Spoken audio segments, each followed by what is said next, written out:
2009 and 2010, they had the House, the Senate, and the White House, and they knew this problem existed. They didn't have the strength to go after it back then, but now are trying to make a political issue out of it now. Gentlemen, will yes, continue. It is true. I did the research on it. You might want to try it. You might want to try it, Madam Leader. And it didn't stop there. As the congressman walked away, Congresswoman Pelosi stormed across the aisle again, waving her finger. Watch and listen. Even fellow Democrats appear surprised. I yield 1 minute to the gentleman from Washington, Adam Smith. Gentleman from Washington is recognized for 1 minute. What is she doing? What was she doing? Well, now in a primetime exclusive, Pennsylvania Congressman Republican Tom Marino joins us live. Good to see you, Congressman. Thank you. It's a pleasure to be here. All right, so I got to ask you, you're up there, you're making your remarks. Were you sort of surprised about her approaching and what was happening?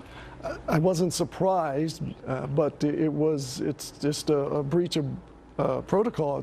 I have never seen it, and my colleagues told me they have never seen it. But look, anything she does will not surprise me anymore. She was clearly upset, and I understand this conversation continued. Can you tell us about any further words that were between the two of you after what we saw there? Sure. When she came over the first time, she called me a liar. You're a liar. This isn't true. And you heard what I said about, look, I was a prosecutor for 18 years, so I did my research, did my homework, and told her about that and said to her that you might want to try that. Well, I got to ask you this. Her office says that she was just coming to remind you that House Democrats had passed the DREAM Act. Obviously, you were saying that Democrats controlled everything, House, Senate, and White House, and didn't get this done. Her office says that she simply wanted to remind you that House Democrats had acted, and they also say that she accepts your apology.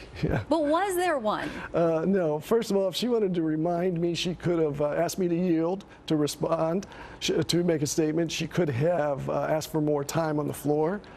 She didn't.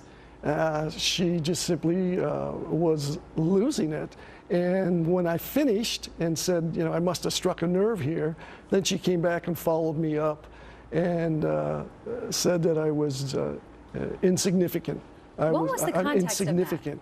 Of that? She looked very bizarre, very angry, to the point where she just said, you are insignificant. And, you know, I can take that. As I said, I was a prosecutor for 18 years. I was threatened by drug dealers, murderers, and organized crime. This was a walk in the park. I just suggested to her that we go off the floor, and so there wasn't a scene.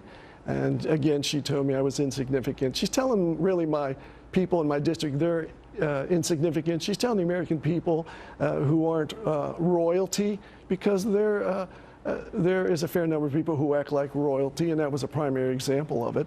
And I just simply said, you're acting arrogant, and let's discuss this. And then she was escorted off the floor.